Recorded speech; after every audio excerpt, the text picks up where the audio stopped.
Assalamualaikum warahmatullahi wabarakatuh. Teladan motivasi merdeka. Saya Nurmiati R, calon guru penggerak angkatan 7 dari Kabupaten Polewali Mandar. Saya akan memaparkan hal-hal yang merupakan intisari dari filosofi pendidikan menurut Ki Hajar Dewantara. Ki Hajar Dewantara, siapa yang tak kenal tokoh ini? Ki Hajar Dewantara adalah Bapak Pendidikan, sang pelopor pendidikan anak pribumi, yang salah satu pemikirannya menjadi slogan pendidikan di Indonesia, yakni Tuturi Handayani. Nah, segala sesuatu yang kita lakukan pasti mempunyai tujuan. Begitu pula dengan pendidikan. Menurut Ki Hajar Dewantara, tujuan pendidikan yaitu mampu menuntun segala kodrat yang ada pada anak-anak. Untuk apa? Agar mereka bisa mencapai keselamatan dan kebahagiaan yang setinggi-tingginya, baik sebagai manusia maupun sebagai anggota masyarakat. Untuk itu, pendidikan diharapkan mampu menciptakan ruang bagi murid untuk tumbuh secara utuh agar mereka mampu mengubah dirinya dan juga orang lain, merdeka batinnya dan merdeka lahirnya. Sebagai gambaran awal dari filosofi Ki Hajar Dewantara, ada 3 kata yang harus kita perhatikan. Yang pertama adalah teladan. Guru dituntut untuk menjadi teladan bagi peserta didiknya, karena dengan keteladanan maka karakter baik peserta didik akan bisa ditumbuhkan. Terkait keteladanan, mari kita simak bersama-sama beberapa peribahasa dan juga kata-kata bijak yang sempat saya kutip dari beberapa sumber. Dari peribahasa dan juga beberapa ungkapan yang kita simak bersama, maka kita mengetahui betapa pentingnya keteladanan dari seorang guru untuk menumbuhkan dan mengembangkan karakter baik dari peserta didik. Nilai-nilai luhur sosial budaya yang menjadi ciri khas daerah yang saat ini mulai tergerus akan mudah ditumbuhkan dan dikembangkan dari keteladanan seorang guru.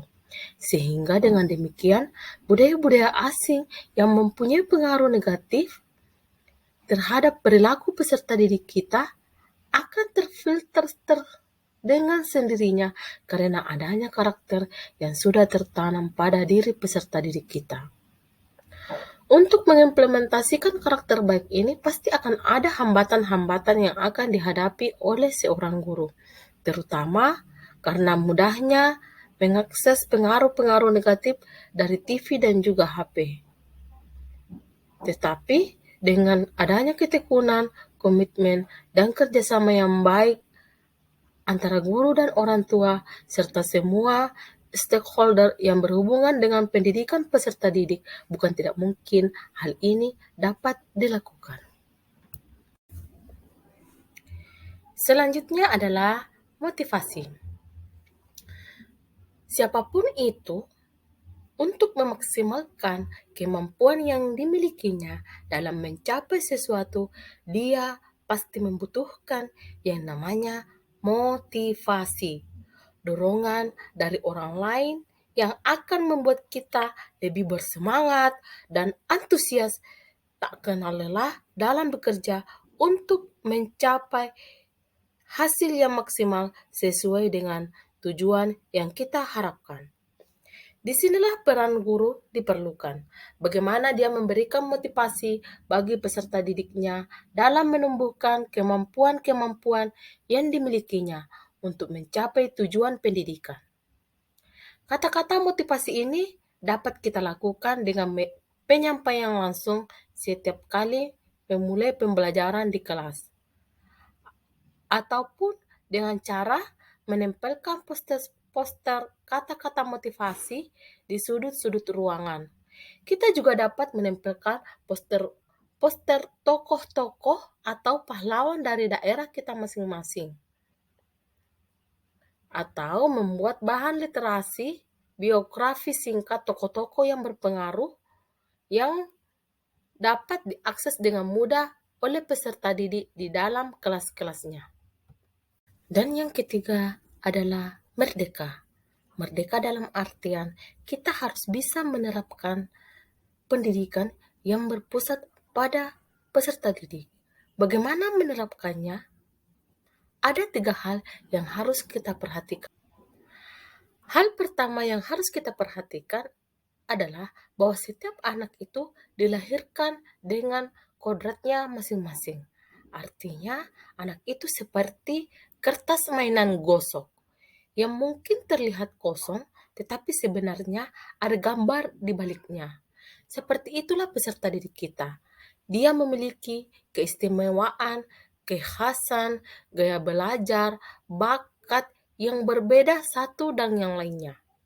Guru harus mengklasifikasikan gaya belajar, bakat, minat sebelum merancang sebuah model pembelajaran di kelas.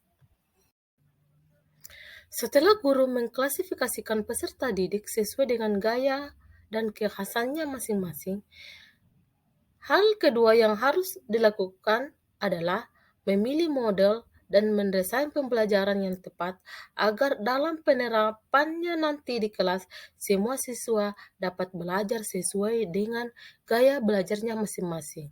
Karena dengan demikian, maka siswa akan belajar dengan senang dan bersemangat.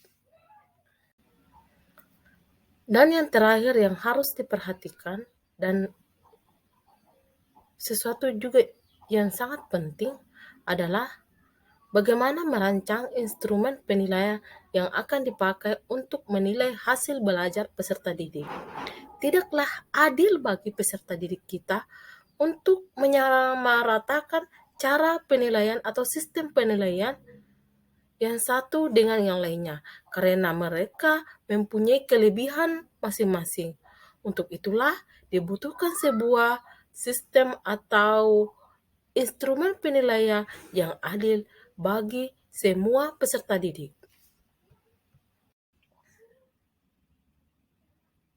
Berakit-rakit dahulu, berenang-renang ke tepian. Bersakit-sakit dahulu, bersenang-senang kemudian. Begitulah pepatah lama mengatakan.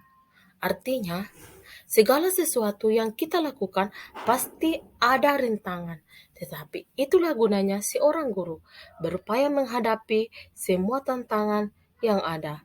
Setiap tantangan dan rintangan akan menjadi pelajaran untuk melangkah ke arah yang lebih baik. Kerjasama dengan semua pihak yang ada di sekolah, orang tua, serta semangat guru yang pantang menyerah untuk terus meningkatkan skill dan wawasannya untuk bagaimana mewujudkan tujuan pendidikan, yakni untuk memanusiakan peserta didik, bahagia raganya, dan selamat jiwanya.